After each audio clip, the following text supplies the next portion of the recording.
Hasta aquí ha llegado nuestro informativo, pero vamos ya con el contexto. Y esta sección, en contexto, ya saben, es la sección de France 24 en la que ahondamos en uno de los hechos noticiosos de la jornada. Para ello me acompaña mi compañera Elmaría Angulo. Elmaría, bienvenida. Gracias, Rodrigo. Buenas noches. Muy buenas noches. Y por desgracia tenemos que hablar de un tema que está afectando mucho a mi país, a España, en concreto a la costa este, sobre todo a la Comunidad Valenciana. Van ya más de 95 o al menos 95 personas muertas a consecuencia de lo que se conoce hoy en día como Dana. Antes se la conocía allí como gota fría. Es un fenómeno meteorológico que suele llegar pues en estas épocas del año. Pero ¿qué debemos conocer sobre las Danas, Elmaría? Bueno, Rodrigo, para abordar este tema que justamente, como lo dices, afecta a buena proporción de tu país, los datos que debemos saber son, primero, que la palabra Dana lo que significa es depresión aislada de niveles altos.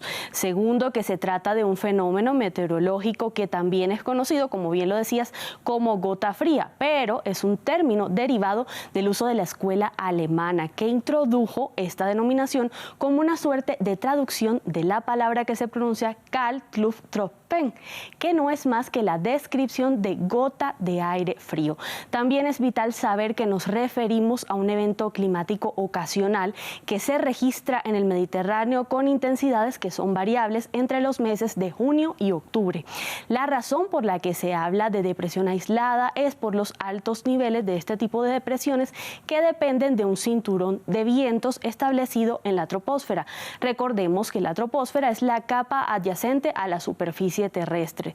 Estas corrientes de aire, Rodrigo, suelen dar vueltas alrededor de la Tierra, pero su línea de movimiento es peculiar porque no es recta, sino que presenta una serie de ondulaciones que a veces son tan pronunciadas que logran que se produzca una rotura en la masa de aire que, como dicen los expertos, se estrangule, se corte y se aísle del flujo original del viento, como se dio en este caso, por ejemplo, en Valencia.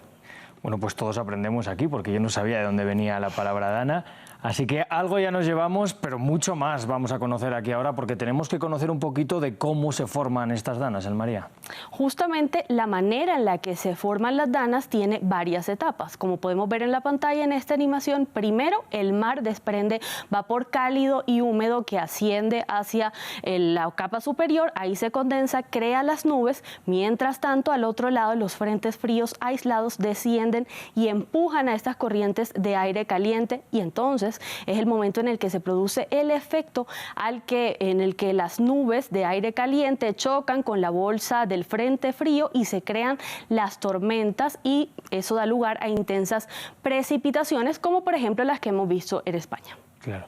Y es muy importante además la relación con las corrientes del viento, ¿no? Elmaría, tenemos que hablar desde luego de el llamado chorro polar y cómo circula, que también afecta ahora. Bueno, el chorro polar es el que da origen a este fenómeno. De hecho, el chorro polar es una corriente de vientos intensos de entre 150 y 300 kilómetros por hora que circula en la parte alta de la atmósfera a unos 9.000 metros de altitud y que provoca una serie de ondulaciones que ya las mencionaba antes, que son las que hacen que el recorrido se dé desde Norteamérica hacia Europa. O sea que las corrientes que están afectando en este momento el territorio español vienen desde el norte de América. Okay. Muy interesante ver cómo está todo el clima de la Tierra, está interconectado realmente.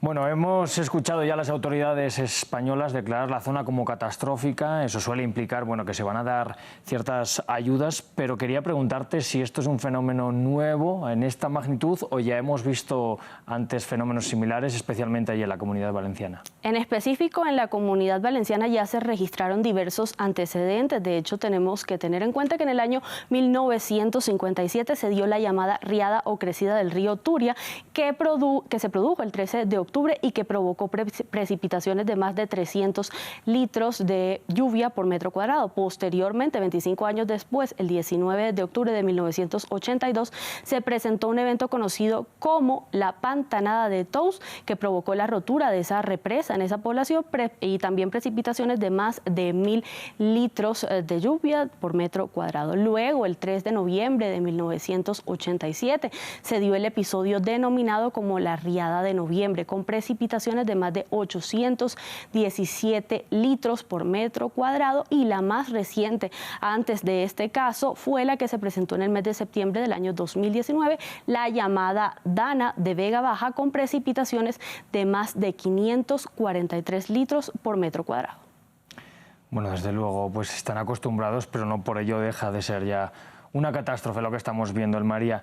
Ahora vamos a un punto crítico que estamos escuchando mucho estos días. Hoy hemos visto también a los bomberos de Valencia decir cuidado con las falsas informaciones, cuidado lo que se está diciendo, y en muchos puntos se está poniendo también, bueno, en entredicho que esto quizás tenga que ver algo con el cambio climático. ¿Tiene, por tanto, sí o no algo que ver con el cambio climático? Este punto que tocas es muy controversial, hay reacciones diversas. De hecho, según organizaciones ecologistas como por ejemplo Greenpeace, la intensificación de este tipo de fenómenos, según ellos, sí guardaría relación con el cambio climático, por lo que esta organización justo este miércoles exigió mayores acciones para evitar la frecuencia del registro de este tipo de desastres meteorológicos. Lo que señala Greenpeace es que el cambio climático no solo está calentando la atmósfera, sino también los mares, y en este caso ha presentado diversas y muy excesivas temperaturas en el mar Mediterráneo, que se ubican por encima de la medida, la última media establecida, que fue en el mes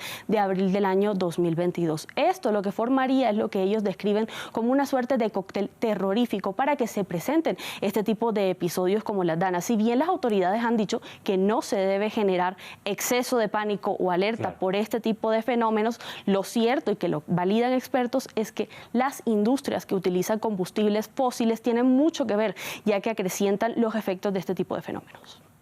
Bueno, pues todavía nos queda mucho por estudiar, pero desde luego tenemos ya indicios que nos van indicando que sí, que el cambio climático acrecenta. Bueno, María, ya por último, hay que preguntar qué va a ocurrir en los próximos días.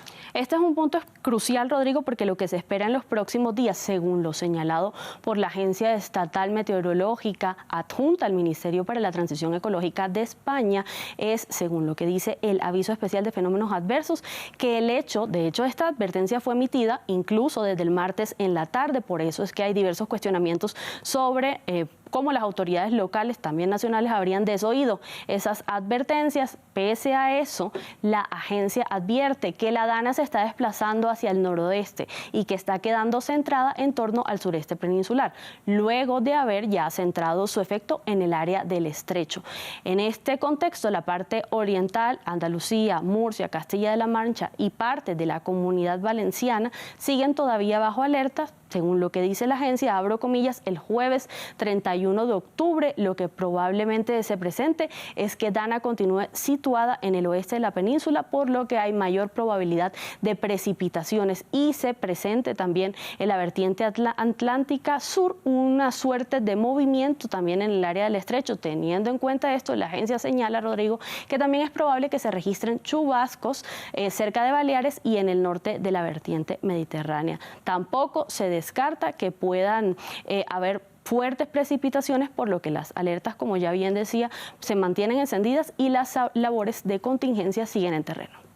Bueno, pues muy importante también hacer caso a las alertas, que las autoridades hayan aprendido también de lo que hemos visto y que esperemos que no tengamos que seguir contando muertos. Gracias por esta buenísima explicación, María, hemos aprendido mucho. Gracias, Rodrigo. Bueno, nosotros seguimos ya con el debate aquí en France 24.